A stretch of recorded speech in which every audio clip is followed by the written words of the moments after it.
Hello बच्चों, आप सभी का स्वागत है मेरे चैनल पे। हम लोगों ने MCQ 2021 का कर चुके हैं। अब आज हम MSQ करने चाहते हैं और एक ही रन में, एक ही लेक्चर में हम MSQ पूरा 31 to 40 जो कि 10 क्वेश्चन है उसको पूरा कंप्लीट कर देंगे। और फिर हमारा सिर्फ नेट का कुछ पोर्शन बचेगा और वो भी ऑलरेडी सोल्यूशन हो चुका है, उसका भी PDF हम जल्दी ही अपलोड कर देंगे। तो विदाउट वेस्टिंग टाइम चलिए हम स्टार्ट करते हैं confident learning.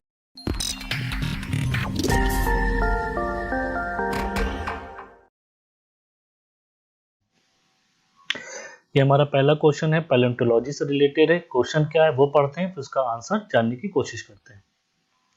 Fossil from which of the following invertebrate, invertebrate class की बात कर रहा है। शो पेंटामेरल सिमेट्री, यहाँ पे सिमेट्री की बात कर रहा है। पेंटामेरल, पेंटा मतलब 5 होता है, तो जो मतलब आपका कोई भी मतलब ये इनवर्टिब्रेट क्लास कौन सा ऐसा फॉसिल इनवर्टिब्रेट क्लास में है जिसकी पेंटामेरल सिमेट्री होती है। सिमेट्री समझने के लिए एक एग्जांपल आप देख सकते हैं कि हम अपनी ही बॉडी का एग्जांपल देते हैं तो हमारी बाइलेटरल सिमेट्री है कि हमारे एक हाथ राइट हैंड साइड का हाथ लेफ्ट हैंड साइड के वो एकदम आराम से उसको ओवरलैप कर लेता है, तो हमारी बाइलेटरल सिमेट्री है। उसी तरह कुछ रेडियल सिमेट्री होती है। बट हम अगर पेंटामेरल सिमेट्री की बात करें तो पेंटामेरल सिमेट्री जो कि 5 सिमेट्री शो करता है, मींस 5, ये जनरली एकाइनोडर्मेटा में होता है। जो फाइलम हमारा एकाइनोडर्मेटा है उसी में होता है, जिसका एग्जाम्पल हमारा सी स्टार है, जिसको स्टारफिश भी होता है, सी अर्चिन्स है, सी लिलीज है और सैंड डॉलर्स है एंड सी कुकम्बर्स भी है सब। ओके, तो फिर हमारा ऑप्शन क्या होगा? एकाइनोडिया, एकोनिडिया हमारा ऑप्शन होगा। अगर आप ऑप्शन देखते हैं तो ऑप्शन में आपको बी भी बोला गया है कि एंथोजा भी शो करता है। बट अगर आप एंथोजा देखिए, एंथोजा आपका 6-4 सिमेट्री या 8-4 सिमेट्री शो करता है, 5-4 नहीं करता है। बट आंसर की में आपको बी भी दिया गया है क्योंकि समहाउ वो आपका पेंटामेरल सिमेट्री शो करने की कोशिश करता है। बट ऐसा नहीं ना, अगर आप विकिपीडिया बुक देखेंगे तो आपको 6-4 या 8-4 सिमेट्री शो करता है। तो हमारे हिसाब से ऑप्शन सिर्फ एक होना चाहिए, ए, जो कि होगी echinoidea. Moving to the next question, ये हमारे स्ट्रक्चर जियोलॉजी का क्वेश्चन है, बहुत ही क्लासिकल क्वेश्चन है। The attitude of the two limbs हमको दिया गया। ये अगर हम फोल्ड की बात करें तो 2 लिम्ब दिया गया, 2 लिम्ब का एटीट्यूड दिया गया। एटीट्यूड से हमें पता चलता है कि लिम्ब किधर किधर आपका डिप कर रहा है। Fold was measure as strike, पहला अगर पहली लिम्ब की बात करें तो L1 हमारा 4 डिग्री नॉर्थ, डिपिंग जो है 85 डिग्री अमाउंट है ये, और डिप किधर कर रहा है? इस डायरेक्शन में कर रहा है। और हम L2 की बात कर रहे हैं तो ये हमारा 30 डिग्री नॉर्थ है, इसका स्ट्राइक हो गया। और डिपिंग कितना है? ये हमारा 60 डिग्री है, ये भी ईस्टर्ली, मतलब दोनों एक ही डायरेक्शन में कर रहे हैं। इस डायरेक्शन में दोनों ही लिम्ब इस डायरेक्शन में डिप कर रहे हैं। तो ये चीज क्लियर हो गया कि ओवरटर्न फोल्ड है, मतलब ओवरटर्निंग हो गई है। इस तरीके से अलग अलग नहीं ना कि एक डायरेक्शन अलग अलग, दोनों की डायरेक्शन और नहीं, दोनों की डायरेक्शन सेम है। इसका मतलब कि दोनों लिम्ब जो है एक ही डायरेक्शन में, इसका मतलब ओवरटर्न है। अब देखिए, सिन फॉर्म एंटी फॉर्म बहुत ही क्रूड टर्म है, आपके फोल्ड के लिए होता है। मतलब सिनक्लाइन एंटीक्लाइन, जब हमको रॉक के सक्सेशन के बारे में पता होता है तो हम सिनक्लाइन एंटीक्लाइन यूज करते हैं। अगर आपको ओल्डर रॉक और यंगर रॉक के बारे में नहीं पता है तो सिन फॉर्म एंटी फॉर्म कर सकते हैं। और यहाँ पे देख रहे हैं कि लिम्ब दिया है तो फोल्ड होगा, तो ए और बी भी ऑप्शन होगा, सी तो ऑप्शन नहीं है। अब हमको प्लंज के बारे में पता करना है कि प्लंजिंग है कि नहीं है। आप प्लंजिंग यहाँ से देख सकते हैं कि जो हमारा एक्सियल प्लेन है वो जब अगर एंगल बनाता है फोल्ड एक्सिस से तो हमारा वो प्लंजिंग में होता है। तो एक्सियल प्लेन और फोल्ड एक्सिस के बीच का जो एंगल है वो हमारा प्लंजिंग डायरेक्शन को बताने की कोशिश करता है। तो ये कैसे पता चलता है? अगर हम इन दोनों लिम्ब को, लिम्ब 1 लिम्ब 2 को जब प्लॉट करते हैं, अगर ये इंटरसेक्ट करते हैं, जहां इंटरसेक्ट करते हैं, अगर ये इंटरसेक्शन आपका पेरिफेरी में आता है तो ये नॉन प्लंजिंग होता है। क्योंकि ये पेरिफेरी में नहीं आया, इसका मतलब ये प्लंजिंग है, तो मेरा ऑप्शन डी भी होगा। इसका मतलब 32 का सारे के सारे ऑप्शन करेक्ट ऑप्शन है। Moving to the next question, which of the following statement is are correct? कौन कौन सा स्टेटमेंट करेक्ट है related to ophitic texture? Ophitic texture क्या होता है? Ophitic texture variety of poikilitic texture होता है। मतलब ophitic texture is a type of poikilitic texture, और इसमें होता क्या है? जिसमें laths of plagioclase are enclosed in pyroxene, olivine और अदर मिनरल। मतलब पायरोक्सिन इंक्लोज होता है पोकिलेटिक टेक्सचर, मतलब ऑफिलेटिक टेक्सचर में। पहला ऑप्शन क्या है? प्लेजियोक्लेस दैट्स आर कंप्लीटली इंक्लोज, ये ऑप्शन सही है आपका, ठीक है, क्योंकि इंक्लोज होता है। इंटरग्रोथ ऑफ ऑकर्स बिटवीन कॉर्ड्स में, ये नहीं होता है। और हमने आपको बताया कि poikilitic texture a type of ophitic texture ही पोकिलेटिक टेक्सचर है, तो ये भी ऑप्शन हमारा सही है। It is a texture observe in peridotite, नहीं ये आपका टेक्सचर डायाबेस एंड गैब्रो में होता है, पेरियोडोटाइट में नहीं होता है। तो मेरा ऑप्शन ए और डी होगा, सॉरी मेरा ऑप्शन ए और सी होगा, डी रॉन्ग आंसर ऑप्शन है आपका। Moving to the next question, ये हमारा question related to structure geology. आप देख सकते हैं कि हमको क्या दिया गया है, फोलिएशन दिया गया है। फोलिएशन का ग्रोथ दिया गया है in terms of the mineral, या तो मिनरल ग्रो हुआ है या तो फोलिएशन बना है। प्री सिन और पोस्ट टेक्टोनिक, हमको पता है कि प्री टेक्टोनिक, पोस्ट टेक्टोनिक, सिन टेक्टोनिक में या तो मिनरल मौजूद होता है तो उसमें हमारा फोलिएशन डेवलप होता है। तो उस डेवलपमेंट से हम ये बता सकते हैं कि मिनरल पहले बना है कि फोलिएशन कैसे बना है वो देख सकते हैं। तो हमको यहाँ 4 ऑप्शन दिया है वो हम देखते हैं। Mineral X and Y predate matrix foliation S2। ये जो मैट्रिक्स फोलिएशन S2 है प्रीडेट करता है, प्री मतलब पहले, मतलब आप ये कहने का मतलब है एक्स और वाई जो है S2 से पहले बना है। अगर S2 से पहले x और y आया होता तो यहाँ पे ये x पहले से होता, जब ये x पहले से होता यहाँ पे तो ये जब S2 बाद में आता तो S2 आता तो यहाँ पे इसको कुछ मोड़ना पड़ता, हटना पड़ता, क्योंकि ऑलरेडी वहां पे x रहता। अगर x यहाँ पे देख रहे कि x नहीं, S2 नहीं मुड़ रहा है, x के अंदर भी चला गया, इसका मतलब x आपको पहले नहीं आया है, x जो है S2 के बाद आया है। तो ये ऑप्शन मेरा गलत हो गया। इसी के सिमिलर आप देख सकते हैं mineral X and Y post dated matrix S2, post dated भी नहीं ना, क्योंकि क्यों नहीं है, यहाँ पे आप y देख रहे हैं कि y जब पहले, अगर पहले से y था तभी जो ये S2 है, ये S2 की लाइन है, ये वाली S2 थोड़ा सा मुड़ गया है। अगर ये मुड़ गया इसका मतलब y पहले से ही मौजूद था, इसका मतलब y बाद में नहीं आया, तो ये भी ऑप्शन मेरा गलत हो गया। अब यहाँ पे देखते हैं mineral X grew after the development of matrix foliation S2।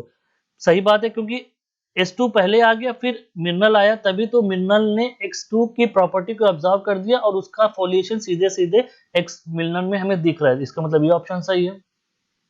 Mineral Y Guru during और after the development of internal foliation S1 से, या तो उसके बाद हुआ है या तो उसी के साथ, मतलब सिन हुआ है या तो पोस्ट हुआ है, तो ये बताना चाह रहा है। बाद में देखिए यहाँ पे ये जो S1 है, S1 y के अंदर चला गया, इसका मतलब पहले y S1 आ चुका था, फिर y डेवलप हुआ, इसका मतलब y जो ग्रू हुआ है वो बाद में ग्रू हुआ है। इसका मतलब मेरा बी और सी भी ऑप्शन सही है, ए और डी नहीं है। तो बी और सी हमारा सही ऑप्शन है। Moving to the next question, a marine organic rich black shale with tiny pyrites crystal. यहाँ पे जो जो वर्ड्स दिया गया उसको अंडरलाइन करिए, वो आपको काम देंगे। क्या है, मरीन ऑर्गेनिज्म है, शेल है, पायराइट दिया गया है, और क्या दिया गया बॉडी ऑफ ट्रेसेस है, एब्सेंस है, बॉडी एब्सेंस है। तो हमको क्या बताना है कि कौन कौन सा ऑप्शन सही है। The sediments were deposited in low energy condition. आप देख रहे हैं कि शेल है, आपको पता है शेल फाइन ग्रेन रॉक होता है, तो ये लो एनर्जी कंडीशन को करता है, कि ये ऑप्शन हमारा सही है। The deposition took place in dysoxic to anoxic condition. Anoxic condition में क्या होता है कि ऑक्सीजन आपकी कम होती है, और चूंकि यहाँ पायराइट है इसका मतलब ऑक्सीजन कम हुई है, इसका मतलब ये भी ऑप्शन हमारा सही है। The rate of sedimentation was high, ये एक ऑप्शन हो भी सकता है नहीं भी हो सकता है, क्योंकि यहाँ पे जल्दी ही डिपॉजिट मतलब फॉसिल बन गया है और फॉसिल बहुत ही डेलिकेट था। तो ये एक ऑप्शन आपका ये भी इंक्लूड आप कर सकते हैं कि हाँ ये भी एक सही ऑप्शन है इस कंडीशन के लिए। The environment was stressful for survival of living organism. ये स्ट्रेसफुल है क्यों है, क्योंकि आप यहाँ पे देख रहे हैं कि the complete absence of body जो बॉडी का एब्सेंस है, कंप्लीट बॉडी एब्सेंस है, इसका मतलब जो इन्वायरमेंट है वो ड्रास्टिक है, वो बहुत ही स्ट्रेसफुल है, वहां पे डेवलपमेंट नहीं हो रहा ऑर्गेनिज्म का। तो ये भी एक ऑप्शन हो सकता है। बट आप अगर अपना आंसर की देखेंगे तो उसमें सी आपको ऑप्शन नहीं दिया गया है, ये डॉटफुल है, बट ये हो भी सकता है नहीं भी हो सकता है। तो अगर आप चारों ऑप्शन लगा के आएंगे तब भी आपका आंसर सही माना जाएगा। Moving to the next question, ये आपका फॉर्मूला बेस्ड क्वेश्चन है। Which minerals among the following represent Ab2O4 composition? Ab2O4 composition आपका स्पिनल का होता है, तो स्पिनल से रिलेटेड जितना भी यहाँ मिनरल होगा वो ऑप्शन आपका सही होगा। तो पहला तो आपका ए ही सही होगा क्योंकि ये फॉर्मूला स्पिनल का है। उसके बाद हम देखते हैं यहाँ पे हमारा मैग्नेटाइट का भी फॉर्मूला आपका स्पिनल ग्रुप में आता है, तो ये भी हमारा सही हो गया। और ये आपका जो क्रोमाइट है, मैग्नेटाइट, क्रोमाइट, स्पाइनल, ये सारे के सारे एक ही ग्रुप में आते हैं। जबकि इल्यूमिनाइट जो है ऑक्साइड ग्रुप है, इसका फॉर्मूला FeTiO3 होता है। तो ये मेरा ऑप्शन नहीं होगा, बाकी ए बी एंड सी ये तीनों के तीनों मेरे ऑप्शन होंगे। Moving to the next question, which among the following statement is are correct. इसमें स्टेटमेंट करेक्ट बताना हमको। Attrition is more dominated in aeolian than in glacier environment. Attrition क्या होता है आप समझ लिए कि attrition is a process of erosion that occur during rocks collision and transportation. तो जाहिर सी बात है ये ज्यादा किस में होगा, एओलियन में होगा रेदर देन ग्लेशियर रिलेटिवली। तो ये मेरा एक ऑप्शन हो गया। Centrifugal force drives the sediment laden water outward when the river channel meander। अब आपको पता है ये रिवर चैनल meandering कर रही है, आपको इस तरीके से मूव कर रही है रिवर चैनल। तो यहाँ पे आपको देखना है कि जो सेडिमेंट्स है वो डिपॉजिट हो रहे हैं आउटवर्ड में, वो कैसे हो रहे हैं वो हम देखेंगे। अब देखिए क्योंकि रिवर यहाँ पे डिपॉजिट हो रही, आप इस तरीके से देख सकते हैं। तो इसको आप हाफ सर्किल अगर बनाना चाहें तो ये बना सकते हैं इस तरीके से। तो सर्किल की बात करें तो ये सर्किल अगर बन गया तो सर्किल में आप देख रहे हैं कि जो आउटवर्ड फोर्स होता है वो सेंट्रीफ्यूगल फोर्स होता है टू कंपनसेट द फोर्स, वो centripetal force inside the centre of the circle. तो अगर हम इसको यहाँ पे माने तो इसके लिए आउटवर्ड फोर्स को ये कंपनसेट करेगा। तो ये आपका सर्किल के कहाँ लगेगा, बाहर लगेगा, जो वेलोसिटी का बाहर लगेगा। इसका मतलब ये कहाँ जाना चाहिए कि ये जो सर्किल है सर्किल के आउटर पार्ट में जाना चाहिए, ये जो सर्किल है इसके आउटर पार्ट में जाना चाहिए टू कंपनसेट। अगर ये हम यहाँ पे सेंटर की बात करें तो जो कि हम यहाँ कंपनसेट कर रहे हैं, तो सेंटर की बात करें तो इसका क्या मतलब आप देख सकते हैं कि तो हमारा सेंट्रीफ्यूगल फोर्स बाहर की तरफ लग रहा है, इस पोर्शन में लग रहा है। और आपको अच्छे से मालूम है इस पोर्शन में हमारा डिपोजिशन होता है और यहाँ पे इरोजन होता है, जो भी मटेरियल होता है कि या अगर रिवर मेंडर करती है तो इस डायरेक्शन में आपको डिपॉजिट कर देती है। तो इसका मतलब ये स्टेटमेंट हमारा सही है कि ये जो डिपोजिशन हो रहा है सेडिमेंट का outward just because of the centrifugal force की वजह से हो रहा है। और मैंने आपको ये दिखा भी दिया कि किस तरीके से फिनोमेना है, किस तरीके से वो हो रहा है जब वो मूव कर रहा है। तो U shape valley is a common fluvial geomorphology. नहीं, यू शेप वैली आपका ग्लेशियर फिनोमेना है, न कि फ्लूवियल है। फ्लूवियल फिनोमेना आपका वी शेप वैली है। Downstream water velocity in a river channel increase upward from the channel bed towards the water surface. अगर हम ये वेलोसिटी की बात करें, जो चैनल की वेलोसिटी है, अगर हम रिवर बेड से बात करें और सरफेस तक जाए तो इन जनरल क्या होता है कि एक टाइम तक ये बढ़ती बढ़ती फिर थोड़ा घटने लगती है। बट ये नैरो के लिए, अगर आप बड़ी रिवर बेड के लिए बात करें तो ये जनरली जाके आपके ऊपर वाटर सरफेस तक इंक्रीज कर जाती है। तो ये भी मेरा सही ऑप्शन है। तो मेरे ऑप्शन क्या हो गए, A, B and D. Moving to the next question, ये भी बहुत स्ट्रेट फॉरवर्ड आंसर है, इसको भी देख लेते हैं। Which of the following statement regarding hydrocarbon occurrence is are correct. आप डायरेक्टरी जनरल ऑफ हाइड्रोकार्बन की वेबसाइट पे जाएं तो वहां पे सारे बेसिन्स के बारे में दिया गया है। तो एक बार उसको पढ़ के खत्म करिए, उससे एक क्वेश्चन पूछा ही जाता है। तो इसमें क्या क्वेश्चन पूछा गया, Gandhar field is in Cambay basin. Just आपको पता है तो गंधार फील्ड जो आपकी काम्बे बेसिन में पाई जाती है। और oil and gas occur in Mesozoic. Reservoir की बात करें बॉम्बे हाई, बॉम्बे हाई का जो रिजर्वायर है वो लाइमस्टोन का है और ये मायोसिन एज का है, तो मेसोजोइक एज का नहीं ना, तो ये ऑप्शन मेरा गलत हो गया। सबको मालूम है डुगडुई फील्ड आसाम में है और इसके पीछे भी एक कहानी है। वो कहानी मैंने एक बार अपनी वीडियो में बताई थी कि डिग बॉय करके आया था, जब वहां पे अंग्रेज ने डिगिंग स्टार्ट की थी ऑयल के लिए। बॉय को उसने, एक लड़के को उसने कहा था कि डिगिंग करने के लिए, खोदने के लिए, तो डिग बॉय करके नाम आया था। ये हाइपोथेटिकल भी हो सकता है, ये बनाई हुई कहानी भी हो सकती है, बट हमने सुना था तो आप सोचा आपसे भी शेयर कर दें। Hydrocarbon occurs in limestone reservoir in Ankleshwar. Ankleshwar field में लाइमस्टोन रिजर्वायर है कि क्या है देख लेते हैं। अंकलेश्वर में साइडस्टोन रिजर्वायर है, ना कि लाइमस्टोन। तो ये भी ऑप्शन गलत है। तो हमारे पास दो ऑप्शन बचे, ए और सी, जो कि हमारा सही ऑप्शन है।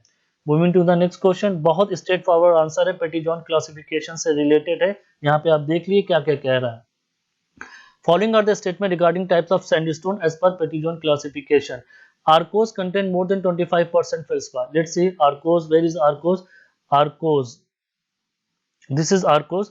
Arkose contains more than 25%. देखिए ये आपका ये 100% है, ये आपका 75% रिलेटेड टू फेल्सपार है। तो आप देख सकते हैं कि मोर देन 25% कंटेन कर रहा है आर्कोस, तो ये ऑप्शन सही हो गया।